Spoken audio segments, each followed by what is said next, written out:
Bismillahirrahmanirrahim. Assalamualaikum warahmatullahi wabarakatuh. Waalaikumsalam warahmatullahi wabarakatuh. Terima kasih Bapak Ibu atas waktu yang telah disediakan. Sebelumnya marilah kita ucapkan puji syukur kehadirat Allah Subhanahu wa taala di mana pada siang hari ini kita bisa berkumpul di SD 2 Palembapang dalam acara presentasi aksi nyata diseminasi budaya positif. Salawat serta salam semoga senantiasa tercurahkan kepada junjungan Nabi besar kita Muhammad sallallahu alaihi wasallam. Semoga kelak di yaumil akhir kita mendapatkan syafaat dari beliau. Amin. Amin. Bapak Ibu, di sini saya akan mempresentasikan atau memaparkan aksi nyata diseminasi budaya positif. Ya, ini salah satu tugas saya di CGP atau calon guru penggerak. Sebelumnya Bapak Ibu, kita akan menyanyikan lagu Indonesia Raya. Saya harap kita semua berdiri. Silakan Bapak Ibu.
Selatan saya Punira Tumpupakan, tempat kami mengabdi dan berkarya.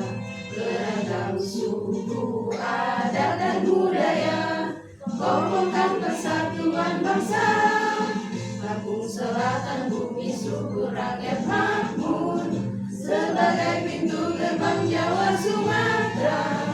Masyarakatnya rukun dan dapat sehat, bernama dan sejahtera. Gelapkan tekad semangat membangun perubahan menuju kemajuan. Demimu Lampung Selatan ku baktikan, untukmu Indonesia ku tercinta. Jaya Lampung Selatan, jayalah Indonesia.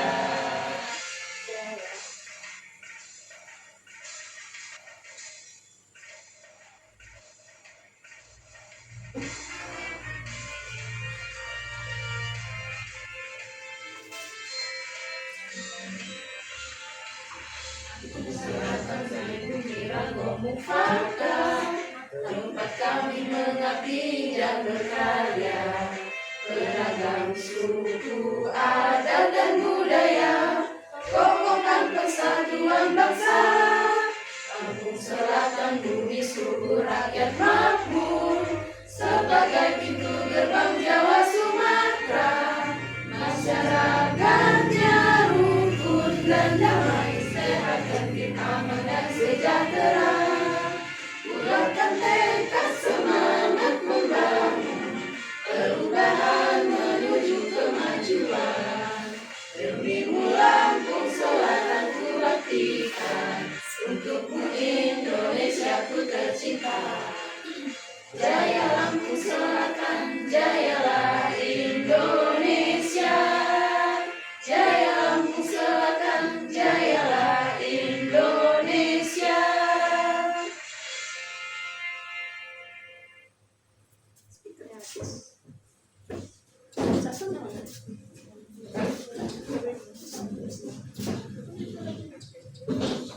Baiklah Bapak Ibu, silakan duduk kembali.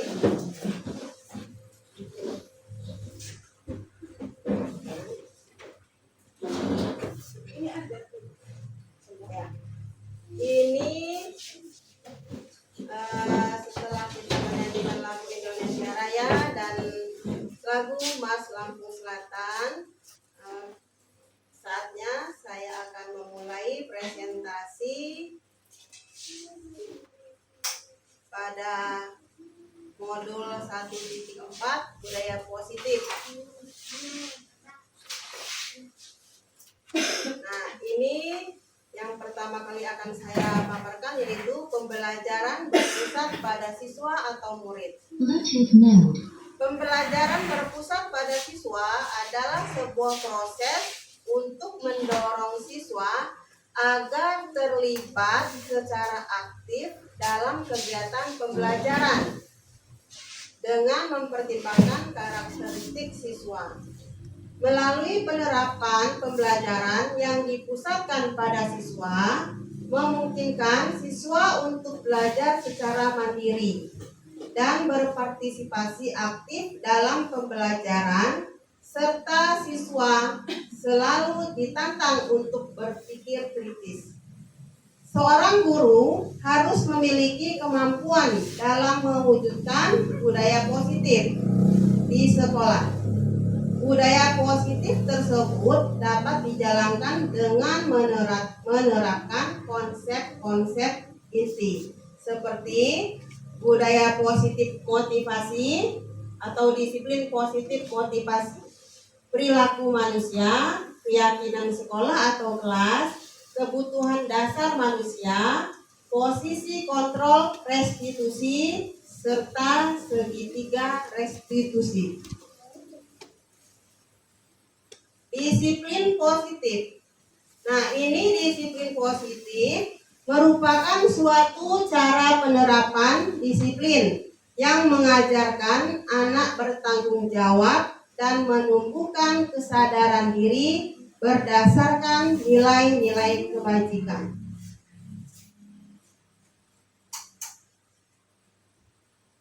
Disiplin positif lebih ke arah disiplin diri yang dapat mengontrol diri dalam melakukan segala tindakan.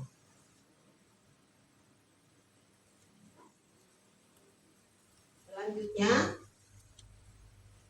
disiplin positif juga dapat membuat murid memahami dan menyadari berdasarkan motivasi internal, bukan akibat paksaan, ujian, ataupun hukuman. Maksudnya di sini berdasarkan motivasi internal itu berarti anak tersebut berdasarkan motivasi diri dia sendiri, bukan karena akibat paksaan orang lain, bukan juga karena pujian ataupun karena hukuman. Di situ. Selanjutnya 6 karakter dalam profil pelajar Pancasila. Nah, ini sudah kita ketahui bahwa profil pelajar Pancasila Yang pertama yaitu beriman, bertakwa kepada Tuhan Yang Maha Esa, dan berakhlak mulia. Kita menginginkan bahwa murid kita selalu beriman kepada Allah Subhanahu wa taala, ya. Dan juga kita menginginkan bahwa murid kita selalu berakhlak mulia. Tentunya dengan bimbingan kita sebagai guru di sekolah dan juga berkolaborasi dengan orang tua di rumah. Selanjutnya ini mandiri. Mandiri ini juga diharapkan siswa kita mempunyai kemandirian dalam pembelajaran. Baik itu dia menerapkan disiplin positif ataupun dalam pembelajaran yang ada di kelas. Selanjutnya ini berkebinekaan global, artinya anak-anak kita ini mempunyai wawasan global. Wawasan global itu tentunya tidak lepas dari penerapan nilai-nilai Pancasila. Selanjutnya ini bergotong royong. Kita mengharapkan anak-anak kita punya jiwa bergotong royong dalam kegiatan ataupun dalam sosial mereka di sekolah. Bergotong royong dalam hal kebersihan bisa, ataupun kegiatan yang membutuhkan siswa itu bekerja sama. Selanjutnya ini kreatif. Tentunya kita juga mengharapkan kita mempunyai siswa yang kreatif. Yang kreatif artinya siswa juga bisa melihat gurunya juga kreatif. Guru juga bisa menularkan kepada siswanya bahwa siswa bisa mencontoh guru. Kreatif juga siswa bisa membuat atau menciptakan suatu karya-karya yang ada di kelasnya ataupun di sekolah yang bisa dikembangkan. Selanjutnya ini bernalar kritis. Siswa diharapkan juga mampu mempunyai pemikiran yang kritis, baik dalam pembelajaran ataupun dalam kegiatan dia sehari-hari.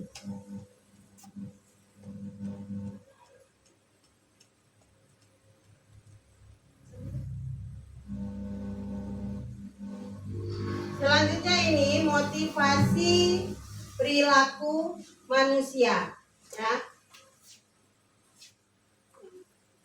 Motivasi perilaku manusia ini ada 3. Yang pertama, untuk menghindari ketidaknyamanan atau hukuman.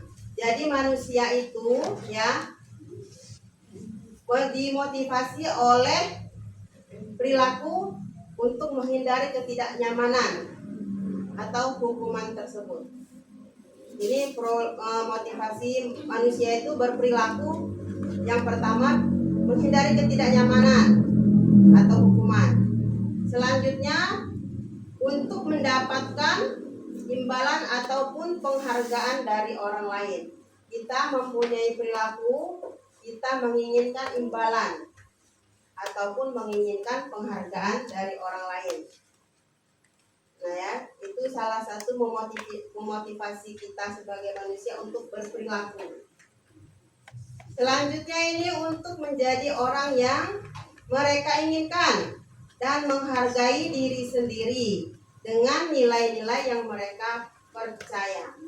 Artinya anak-anak murid kita itu melakukan sesuatu atau berperilaku, nilai-nilai apa yang ia ingin dapatkan. Apakah ia berasal dari diri dia sendiri, ataukah ia menghindari ketidaknyamanan atau hukuman, bisa jadi, atau untuk mendapatkan imbalan atau penghargaan dari orang lain.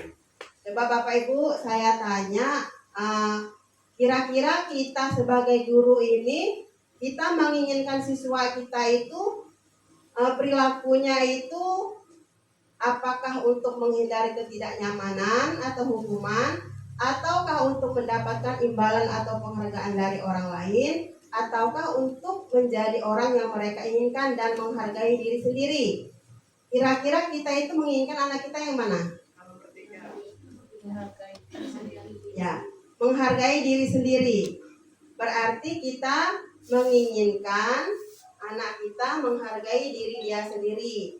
Ya. Perilaku apapun yang anak kita kerjakan, kita menginginkan bahwa anak kita menjadi orang yang menghargai diri sendiri. Bukan karena untuk mendapatkan imbalan atau penghargaan, bukan juga untuk menghindari ketidaknyamanan atau hukuman.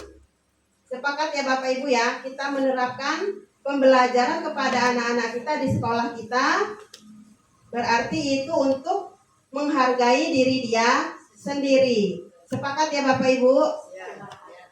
Ya, berarti mulai hari ini dan ke depan mungkin kita juga sudah menerapkan ini untuk anak-anak kita. Cuman karena kita belum belum mengetahui bahwa itu adalah motivasi. Jadi mulai sekarang kita menginginkan motivasi perilaku anak-anak kita untuk menghargai diri sendiri. Ya, kita bersepakat seperti itu. Selanjutnya,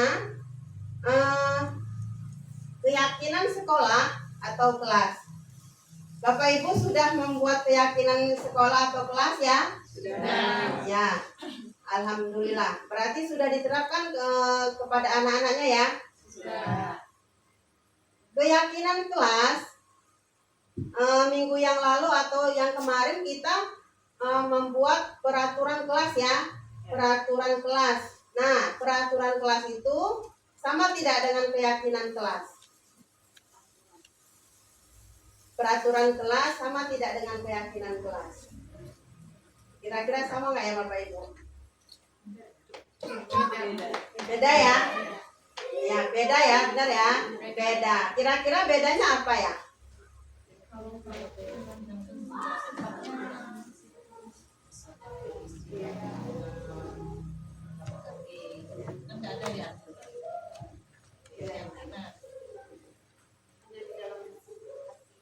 Keyakinan sifatnya kesepakatannya.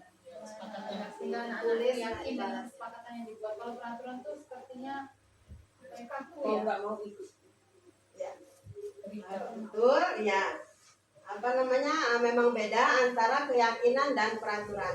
Kalau keyakinan itu kita buat kesepakatan antara guru dan siswa.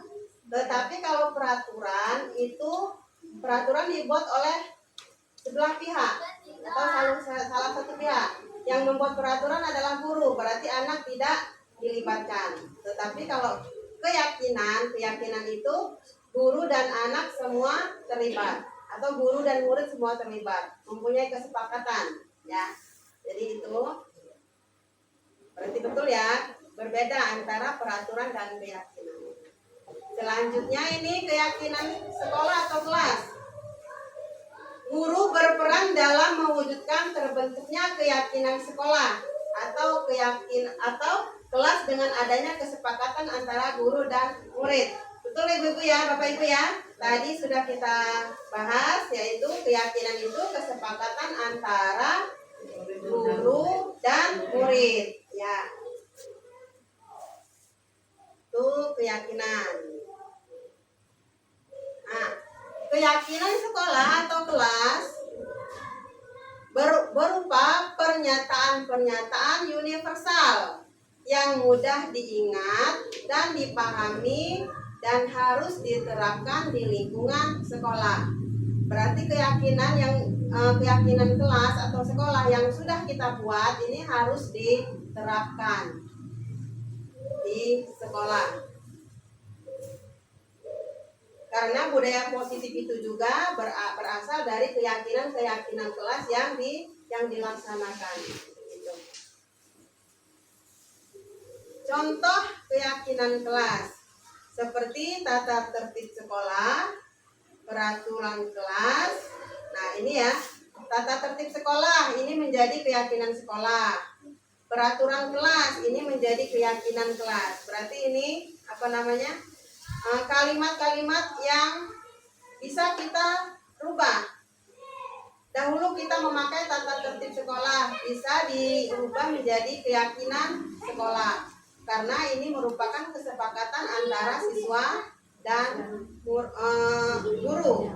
Bisa juga antara guru dan kepala sekolah atau semua warga sekolah terlibat. Ini adalah keyakinan sekolah. Semua terlibat artinya ibu kantin, penjaga sekolah juga terlibat. Selanjutnya keyakinan kelas. Tadinya berasal dari peraturan kelas menjadi keyakinan kelas. Keyakinan kelas ini harus dilaksanakan oleh guru dan murid. Karena yang membuat keyakinan kelas adalah kesepakatan antara guru dan murid. Selanjutnya kita akan ice breaking dulu karena saya lihat semua melamun sepertinya agak capek atau agak lesu. Ya, silakan Bapak Ibu, kita ice breaking dulu ya. Tepuk berdiri. Boleh berdiri supaya semangat. Jangan terlalu loyo. Kita ucapkan semua bareng-bareng saja ya. Tepuk 1 sampai tepuk 5. Oke. 1, 2, 3. Tepuk 1. Tepuk 2. Ulang lagi kalau tidak ada yang mengucapkan tepuk 1. Kita bareng-bareng semua ya. 1, 2, 3. Tepuk 1. Tepuk 2. Tepuk 3. Tepuk 4. Tepuk 5. Lagi ya. Lagi. Tepuk 1. Tepuk 2. Tepuk 3. Tepuk 4. Tepuk 5. Ya.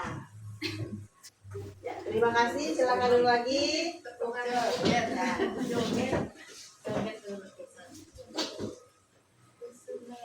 Ice breaking bisa juga diterapkan di kelas ya, bisa, atau mau ice breaking yang lain pun boleh, karena memang di pembelajaran kita supaya tidak bosan ya harus dilaksanakan ice breaking gitu. Setiap pembelajaran itu, setiap ganti mata pelajaran itu bisa ya dilakukan ice breaking begitu, karena memang supaya anak menjadi lebih semangat. Kita lanjut, ini tentang kebutuhan dasar manusia. Ya, kebutuhan dasar manusia. Ini pernyataannya. Azan ya sebentar.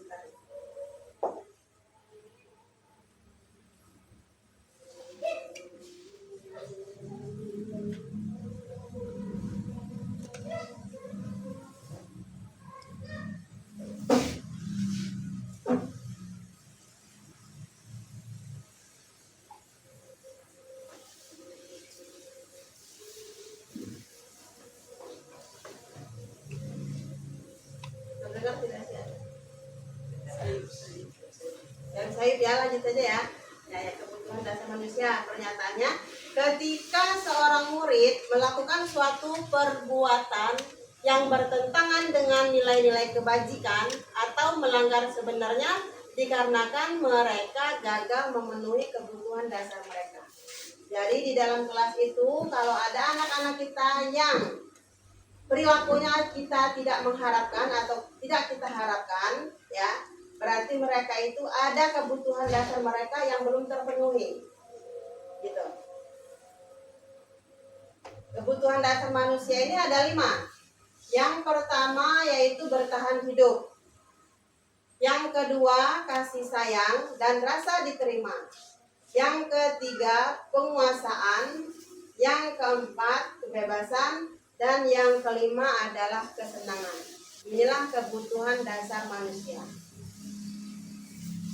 Pada saat di kelas, kebutuhan dasar manusia ini ya, bertahan hidup. Contohnya anak kita lapar di kelas, tentunya dia tidak akan fokus dalam belajar. Artinya pertahanan hidup dia kurang gitu. Karena kan kebutuhan makan itu atau pangan itu kan sangat penting. Berarti dia kebutuhan akan bertahan hidupnya belum terpenuhi.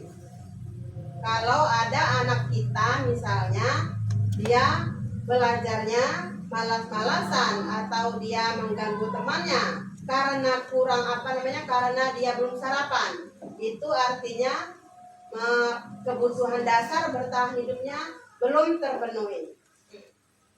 Selanjutnya 2, kasih sayang dan rasa diterima. Kasih sayang dan rasa diterima ini di sekolah, misalnya murid kita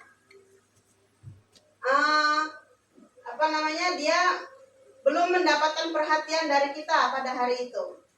Kan ada sih murid kita ya, tiba-tiba ada yang meluk kita. Seperti saya kemarin di lapangan, tiba-tiba anak kelas 1 ada yang meluk, saya kaget juga, saya langsung peluk balik. Nah, itu berarti itu adalah kasih sayang dan rasa diterima. Kalau kita biarkan nggak kita peluk balik, artinya kan dia nggak ngerasa kok saya nggak diterima, pelukan saya nggak diterima begitu. Ya di lapangan itu pas mau upacara apa setelah upacara ya, berdiri di lapangan langsung meluk, langsung saya peluk balik. Artinya kan kita memberikan kasih sayang dan kita menerima dia sebagai siswa kita. Gitu. Yang ketiga adalah penguasaan.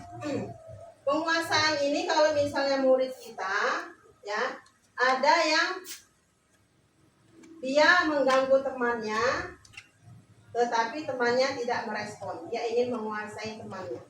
Nah itu adalah suatu kebutuhan dasarnya juga. Gitu. Selanjutnya kebebasan. Anak kita kalau di kelas misalnya dia sekali lagi mengganggu temannya atau juga dia malas untuk mengerjakan tugas, dia artinya pengen bebas. Jadi kebebasan dia belum terpenuhi baik di rumah ataupun di sekolah, makanya dia mengganggu temannya. Gitu. Selanjutnya rasa kesenangan. Kesenangan ini kalau anak itu belum merasa dia cukup terpenuhi atau pada saat istirahat dia belum puas bermain, maka dia belum mengganggu temannya di kelas, itu juga termasuk kesenangannya juga belum terpenuhi. Nah ya Bapak Ibu ya, ini adalah kebutuhan dasar manusia. Ini salah satu contoh kebutuhan dasar manusia ada di studi kasus. Ya, ini saya kasih contoh studi kasusnya antara Ibu Zulaikha dengan anak muridnya. Bu Zuleha guru wali kelas. Ini kelas 9H-nya belum saya ganti atau wali kelas 6. Ya, Bu Zuleha adalah wali kelas 6 atau guru kelas 6.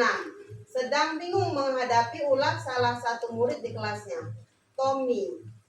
Ya, nama anaknya Tommy. Beberapa anak telah mengeluhkan Tommy yang seringkali meminta bekal makan siang.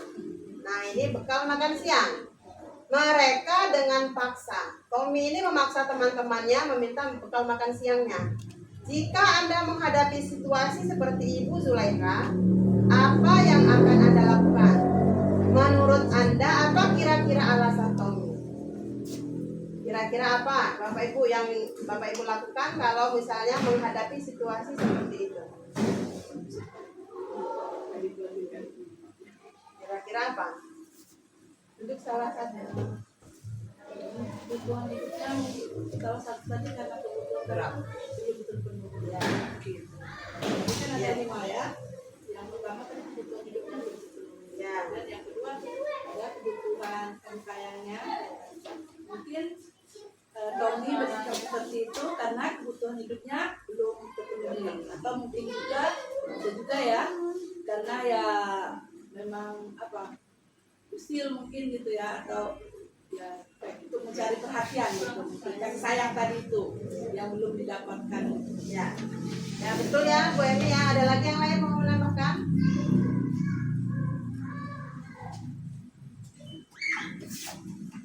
Alasannya kira-kira apa ya alasannya Tommy ini? Sebelum kita paparkan karena memang udah ada di bawahnya. Alasannya kira-kira apa? Terima kasih yang juga dia nggak dibuat. Ya, ingin mempunyai makan siang karena nggak dibawakan oleh orang tuanya dari rumah gitu ya. Bisa jadi, iya. Karena mungkin juga ia lapar juga, bisa jadi ya. Nah, ini kita lihat alasan Tommy. Yang pertama, karena dia merasa senang temannya ketika memperhatikan dia. Berarti si Tommy ini mencari perhatian teman, ya. Juga jadi temannya melaporkan tindakannya itu kepada gurunya, gitu ya. Dan juga gurunya juga bisa menyampaikan kepada orang tuanya, sehingga orang tuanya lebih memperhatikan Tommy, ya. Jadi kebutuhan dasar yang sedang dipenuhi Tommy ini adalah kebutuhan akan kasih sayang dan rasa diterima. Ini yang kedua ya. Yang pertama mungkin saya belum mencatatkan di sini, yang belum mencantumkan. Yang pertama tadi apa tadi yang disebutkan oleh Bu Emi, yaitu kebutuhan hidup belum terpenuhi karena lapar.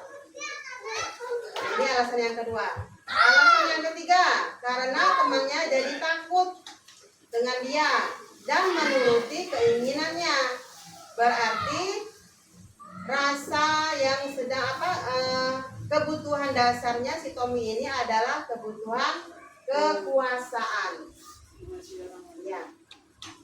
Berarti yang ketiga, yang pertama tadi adalah kebutuhan akan kebutuhan hidup ya, kebutuhan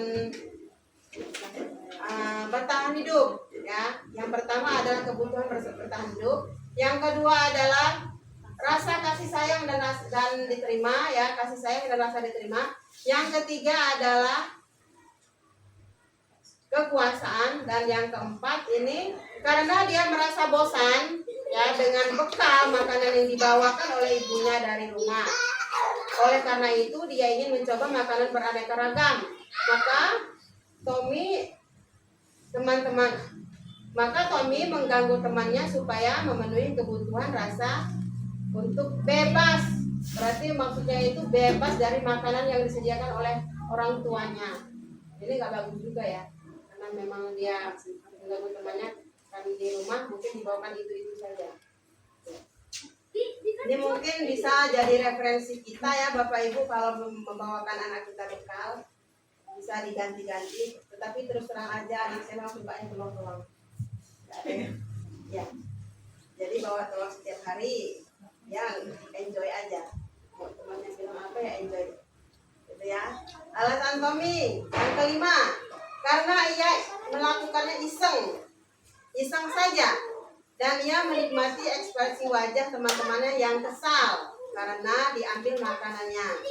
Dan menurut dia ekspresi teman-temannya itu ya menyenangkan bagi dia.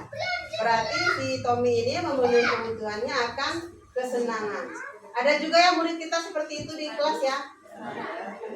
Banyak ya. Iya. Dia senang mengganggu temannya. Iya. Ya ini ya, berarti dia memenuhi kebutuhannya akan rasa kesenangan. Ya. Kalau kata kita usil ya, dia senang melihat temannya nangis. Padahal temannya itu sangat jengkel sama dia. Berarti si Tommy ini ingin kesenangannya harus terpenuhi dengan mengganggu temannya. Nah inilah alasannya. Berarti 5 kebutuhan dasar manusia yang ada pada Tommy ini, ada 5 tadi, termasuk semua di dalamnya. Yang pertama akan bertahan hidup, kebutuhan bertahan hidup. Yang kedua tadi adalah dia kasih sayang dan rasa diterima. Yang ketiga penguasaan, yang keempat kebebasan, dan yang kelima kesenangan. Ini semua termasuk ya di situ. Nah, selanjutnya ini adalah tentang posisi kontrol ya, posisi kontrol restitusi. Nah, ini kita sebagai guru di kelas ya ataupun di sekolah, kita mempunyai 5 posisi kontrol. Restitusi ya, 5. Mungkin kita tidak menyadari selama ini, saya pun begitu.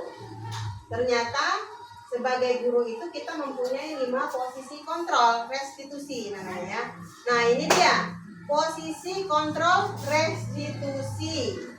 Yang pertama adalah guru sebagai penghukum.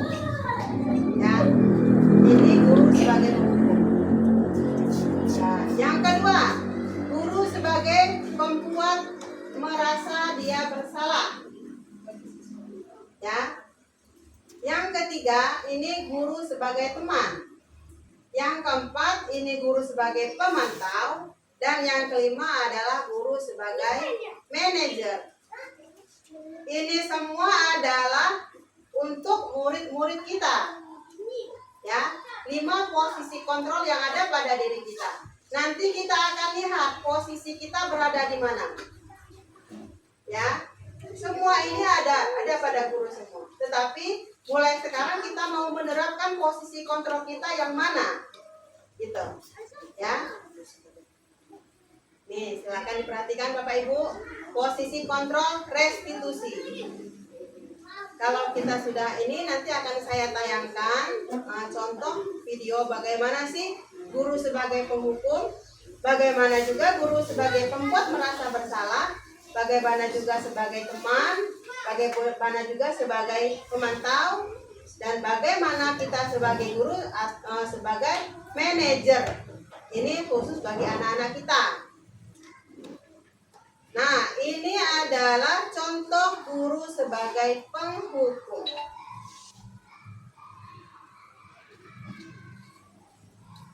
Ya, saya tampilkan ya ini. Bentar ya.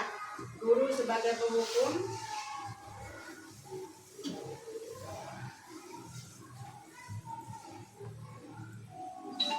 Bentar ya Bapak Ibu ya, ini lagi.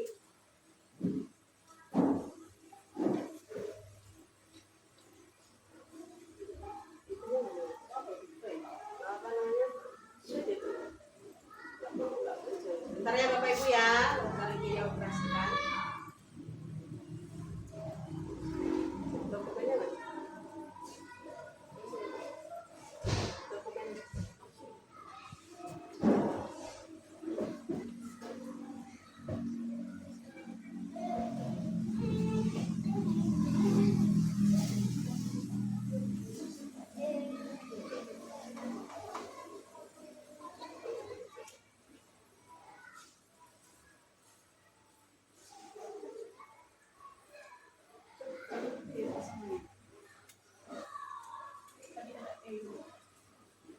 Nah, ini ya, bentar ya Bu Ibu ya.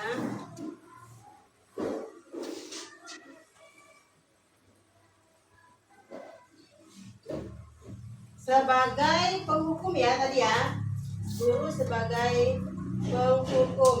Nah, ini guru sebagai penghukum. Kita lihat videonya.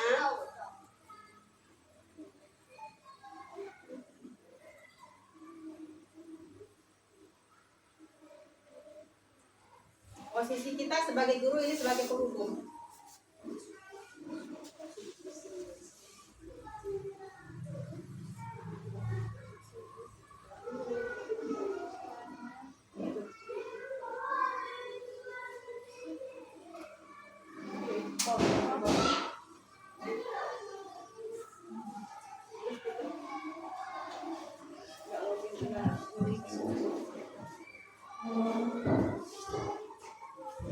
Bentar ya Ibu ya. Coba di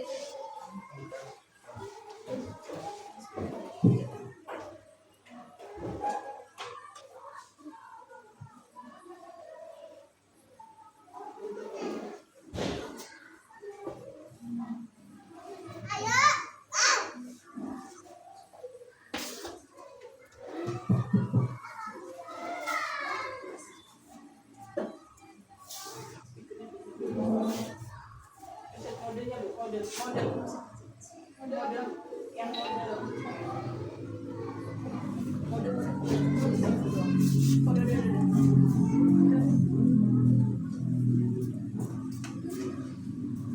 kincasannya lagi nani, kalau kincasannya kan itu sama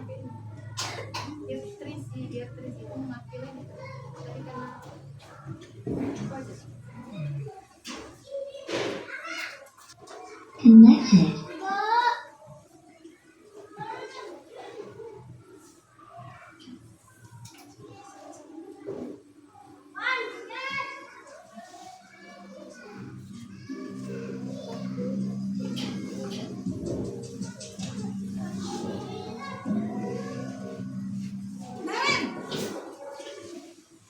Sini kamu.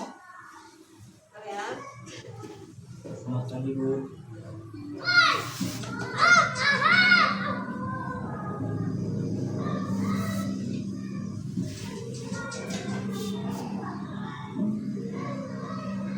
Naren.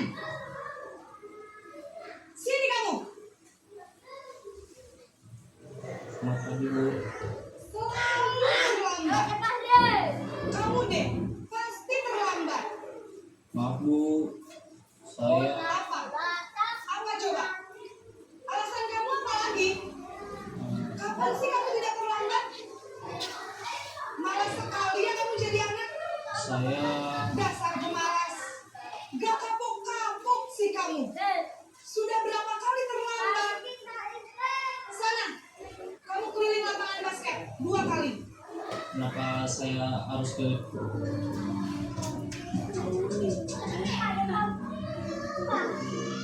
basket Bu? Kenapa? Ke lapangan basket Bu. Kenapa? Kamu melawan ibu? Berani-beraninya jawab. Sudah terlambat, masih berani jawab pula.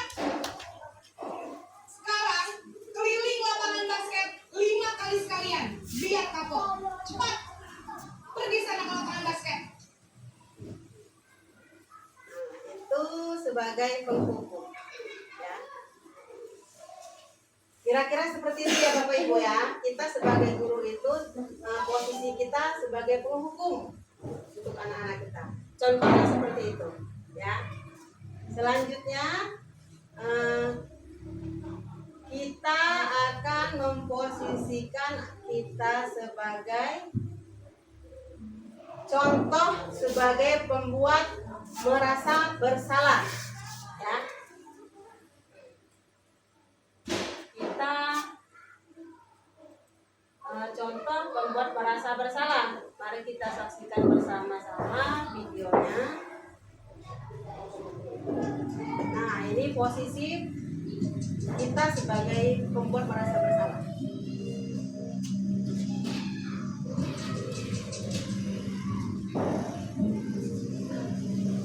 Naren,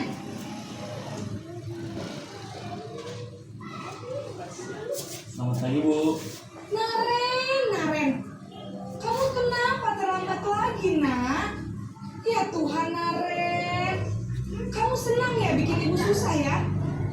Kalau kamu terlambat lagi, nanti ibu yang ditegur bapak kepala sekolah, nak. Disangka ibu tidak bisa membina kamu. Duh, gimana ini? Maaf Bu. Duh, Gusti Naren. Kamu suka ya kalau ibu ditegur bapak kepala sekolah? Terus, sekarang ibu harus tulis apa ini di buku absen? Ini kamu sudah sering terlambat loh. Ibu harus apa coba? Maaf Bu. Maaf sekali. Ya sudah, lain kali jangan bikin ibu susah lagi ya nak ya. Ibu tidak akan kuat lagi kalau kamu begini terus. Bisa jantungan kalau ibu tegur bapak kepala sekolah. Sana cepat kelas. Maaf ya Bu. Maaf sekali.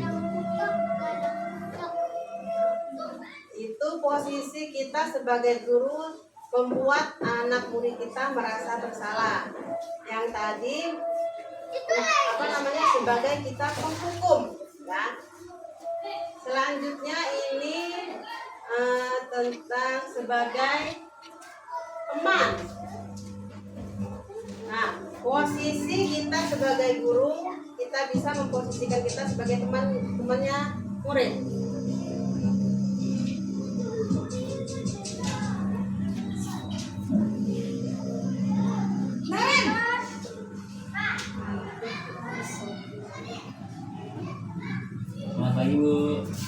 Wah, sudah jam berapa ini nak? Terlambat lagi ya sayang. Iya Bu, habis ibu saya lupa bangunkan saya Bu. Kamu malah menyalahkan ibu kamu. Kamu bukannya anak yang larinya paling kencang. Kok terlambat sih? Iya Bu, saya memang terlambat bangun tadi. Jadi biarpun saya lari kencang, tetap gak kekejar Bu. Ya sudah sana. Nanti lain kali larinya lebih kencang lagi ya. Biar gak terlambat lagi. Bikin seneng ibu. Demi ibu. Bisa kan? Bisa lah Bu. Ya sudah sana masuk kelas. Ibu beresin urusan absen kamu. Kamu ini ada-ada saja. Nah, itu contoh sebagai teman ya. Selanjutnya sebagai pemantau. Nah, ini sebagai pemantau atau monitor.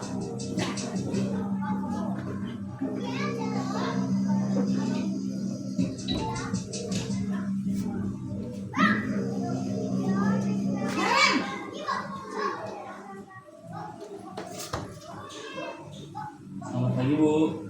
Naren, apa peraturan sekolah kita tentang jam berapa kita harus masuk sekolah, Nak? Kita harus di sekolah jam 7 Bu. Iya betul, sekarang sudah jam 7.20. Naren sudah tahu konsekuensinya jika terlambat hadir. Paham Bu, saya harus tinggal kelas pas jam istirahat selama 20 menit. Iya benar, konsekuensinya demikian. Jadi nanti jam 9.30 pas istirahat, kamu harus tinggal di kelas, kerjakan tugas tambahan untuk ketertinggalan kamu, ya? Baik Bu. Sebagai pemantau ya Bapak Ibu ya. Kalau sebagai pemantau itu dia ada konsekuensinya kalau melakukan kesalahan. Nah ini yang terakhir adalah guru sebagai manajer. Naren!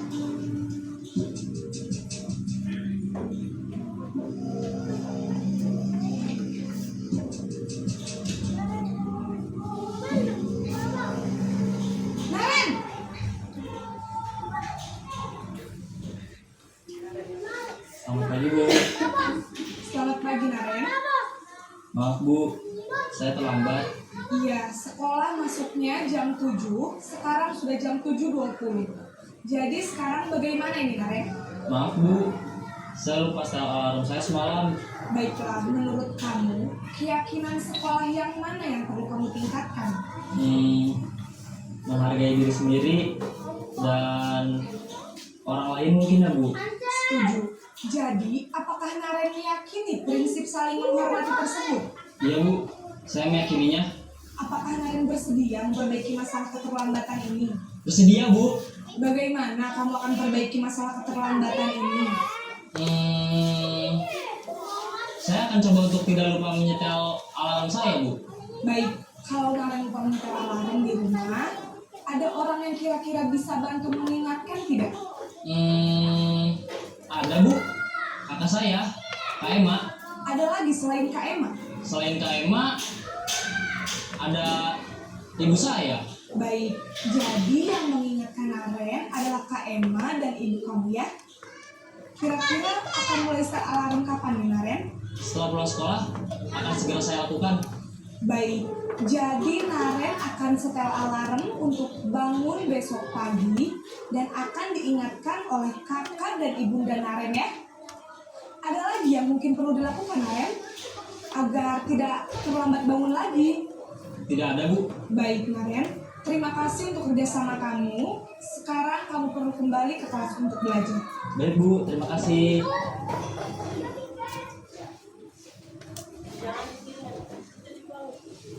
Nah itu tadi ya Bapak Ibu ya, contoh video tentang 5 posisi kontrol restitusi yang ada pada kita sebagai guru ya. Nah ini posisi kita ada di mana? Silakan menghayati atau memahaminya sendiri. Ini ya. Selanjutnya ini posisi kontrol restitusi Yang kita harapkan adalah sebagai manajer. Guru dapat berbuat sesuatu bersama murid, mempersilahkan murid bertanggung jawab, dan mendukung murid agar dapat menemukan solusi. Ya. Selain itu, posisi manajer mengacu pada restitusi yang dapat menjadikan murid sebagai manajer bagi dirinya sendiri, sehingga dapat tercipta identitas positif pada diri sendiri, pada dirinya murid, ya. Ini posisi kontrol restitusi. Nah, tadi sudah dipaparkan posisi kontrol tadi ya. Nah, sekarang lanjut ke segitiga restitusi. Segitiga restitusi ini menjelaskan bahwa apa sih yang harus kita lakukan kalau ada murid kita yang mengalami masalah. Gitu. Ini namanya kita menggunakan segitiga restitusi. Segitiga restitusi ini yang pertama adalah menstabilkan identitas. Selanjutnya, yang pertama ini ya menstabilkan identitas, ya.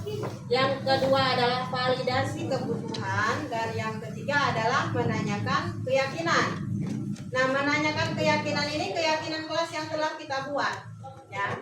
Nah, ini sebenarnya sudah terjadi di kelas kita, ya, segitiga restitusi. Tapi mungkin ada yang sudah kita terapkan, ada yang belum, ya. Yang pertama adalah menstabilkan identitas. Artinya kalau kita menangani murid kita yang mempunyai masalah, kita bisa memakai segitiga restitusi. Yang pertama, menstabilkan identitas. Menstabilkan identitas ini bisa dilakukan berdasarkan prinsip bahwa membuat kesalahan adalah bagian dari proses pembelajaran. Berarti anak itu wajar kalau berlaku salah, gitu ya. Yang nantinya akan menggeser identitas gagal ke arah identitas sukses. Menstabilkan identitas, yang pertama adalah berbuat salah itu hal yang manusiawi. Yang kedua, tidak ada manusia yang sempurna. Yang ketiga, kita pasti bisa menyelesaikan permasalahan ini. Bapak atau ibu tidak tertarik untuk mencari tahu siapa yang benar, siapa yang salah. Berarti kita tidak memposisikan anak murid kita bersalah. Artinya kita menstabilkan anak murid kita dulu, membuat dia tenang dulu, bukan membuat dia merasa gugup ataupun merasa bersalah. Nah, ini selanjutnya ini Bapak Ibu lebih tertarik untuk menyelesaikan masalah tadi ya, karena kita menstabilkan identitas ini, menstabilkan atau menenangkan anak kita dulu. Nah, kalau kamu menyalahkan dirimu sendiri terus-menerus, apakah kamu bersikap baik kepada dirimu sendiri? Tentu tidak ya, karena yang pertama segitiga restitusi itu adalah menstabilkan identitas, kita menenangkan anak murid kita dulu. Kenapa dia berbuat masalah atau berbuat seperti itu? Yang selanjutnya validasi tindakan yang salah. Ini validasi tindakan yang salah ini adalah validasi yang dilakukan berdasarkan prinsip bahwa setiap perilaku berupaya memenuhi suatu kebutuhan tertentu, sehingga guru atau orang tua akan bergeser dari pemikiran stimulus respon menjadi proaktif, serta akan lebih mengenali dan mengakui kebutuhan murid atau anak. Ini validasi tindakan yang salah ini kita tanya. Kalau tadi menstabilkan identitas, kita menenangkan murid dulu. Setelah itu masuk ke validasi tindakan salah itu artinya kita menanyakan mengapa dia berbuat seperti itu. Itu ya. Kemarin saya membuat kalau anak itu tidak pikir. Ya, setelah distabilkan anak itu kan dia kaget, deg-degan, dipanggil kenapa dan ada apa. Kita tenangkan dulu, namanya menstabilkan identitas. Selanjutnya validasi tindakan yang salah ini kita tanya kenapa berbuat seperti itu, ada apa. Nah, namanya validasi tindakan yang salah. Setelah dia menjelaskan ada apa dan kenapa, ya baru selanjutnya menanyakan keyakinan. Ini keyakinan kelas tentunya ya. Nah, ini validasi tindakan yang salah tadi, kita menanyakan alasan mengapa anak murid kita melakukan hal seperti itu, ya. Seterusnya, bolehkah dia tetap berusaha menjaga sikap itu? Kita tanya, mau seperti itu terus apa tidak? Nah, itu namanya validasi tindakan yang salah. Atau bisa juga, maukah anak kita belajar cara lain mendapatkan kebutuhan tanpa harus berbuat atau dia tidak pikir tadi? Ini karena saya mengambil contoh bahwa anak kita tidak pikir, ya. Nah, selanjutnya ini menanyakan keyakinan. Menanyakan keyakinan ini dengan memberikan pertanyaan-pertanyaan bermakna kepada murid, ya, supaya anak itu muncul motivasi secara instinktif dari diri dia sehingga mampu mengaitkannya dari keyakinan menjadi tindakan yang salah, atau dia membuat keyakinan yang ada di kelas itu dia laksanakan seterusnya. Ini menanyakan keyakinan tadi, apa nilai yang kita percaya di sekolah, nilai-nilai tentunya nilai-nilai kebajikan tadi, ya, rasa bertanggung jawab, rasa kemandirian, itu tadi contoh-contoh nilai kebajikan. Bisa juga dengan menanyakan apa yang kamu rasakan setelah berbuat yang tidak baik. Bisa juga, ketika kamu melakukan itu, kamu menjadi orang itu seperti apa pada saat dia melakukan kesalahan ini, ya. Karena kita kan posisinya lagi menanyakan keyakinan. Menanyakan keyakinan kelas juga bisa berupa kita bertanya kepada murid kita, keyakinan kelas apa yang sudah kita sepakati, kira-kira kamu kenapa melanggarnya. Nah, itu bisa juga, ya, kita menanyakan keyakinan. Setelah kita menanyakan keyakinan, nah, posisi kita sebagai manajer, kita tanya, apakah akan berbuat seperti itu lagi atau tidak? Ya, kita tanya dulu, ya. Kalau kita mendengar jawaban murid kita apa, jadi nanti dia harus bisa memunculkan, saya tidak akan berbuat seperti itu lagi, dan saya akan seperti apa. Nah, bisa. Seperti contoh saya mengambil melaksanakan segitiga restitusi itu tiket, saya tanya kepada murid, keyakinan kelas kita apa? Salah satunya yang disebutkan adalah melaksanakan tugas piket dengan penuh tanggung jawab. Tetapi si anak ini tidak melaksanakannya. Jadi setelah menyebutkan keyakinan kelas, dia berjanji tidak akan mengulangi lagi. Dengan apa? Dengan cara saya bangun lebih pagi lagi. Dengan cara bangun lebih pagi itu seperti contoh yang ada di video, yaitu membuat anak itu membunyikan alarm. Bisa juga dibangunkan oleh ibunya, bisa juga dibangunkan oleh kakaknya. Nah, seperti itu. Jadi harapan-harapan saya setelah saya memaparkan ini, kita bisa melaksanakan apa yang saya sampaikan. Salah satunya budaya positif ini bisa juga dengan melaksanakan segitiga restitusi. Karena memang di sekolah kita memang setiap hari mungkin ada, tetapi mungkin tidak berkelanjutan. Ada anak yang memang harus kita betul-betul perhatikan karena memang dia di kelasnya aktif, ya. Kita bisa memakai segitiga restitusi. Ya, yang pertama adalah yang tadi membuat anak itu tenang, ya, dengan menstabilkan identitas, ya. Selanjutnya kalau anak itu sudah tenang, kita memvalidasi tindakan yang salah. Kita menanyakan apakah perbuatannya betul apa tidak, benar apa tidak, gitu, ya. Selanjutnya dengan menanyakan keyakinan, ya. Keyakinan ini tadi, anak ini apakah harus berkelanjutan atau tidak apa yang dilakukan. Nah, ini ya Bapak Ibu, ya, harapan-harapan kita setelah saya memaparkan ini kita bisa laksanakan. Sebetulnya budaya positif pun bisa kita laksanakan seperti kita yang sudah kita lakukan, yaitu menyambut siswa, itu salah satu budaya positif, gitu ya. Menyambut siswa pada saat mereka datang itu budaya positif. Berdoa sebelum dan atau sesudah belajar itu juga termasuk budaya positif. Gitu. Tentang profil pelajar Pancasila yang ketuhanan yang Maha Esa atau beriman dan bertakwa tadi, kita bisa melaksanakan sholat duha bersama di sekolah, bisa. Selanjutnya sholat zuhur bersama di sekolah pun bisa. Itu ya, itu budaya-budaya positif.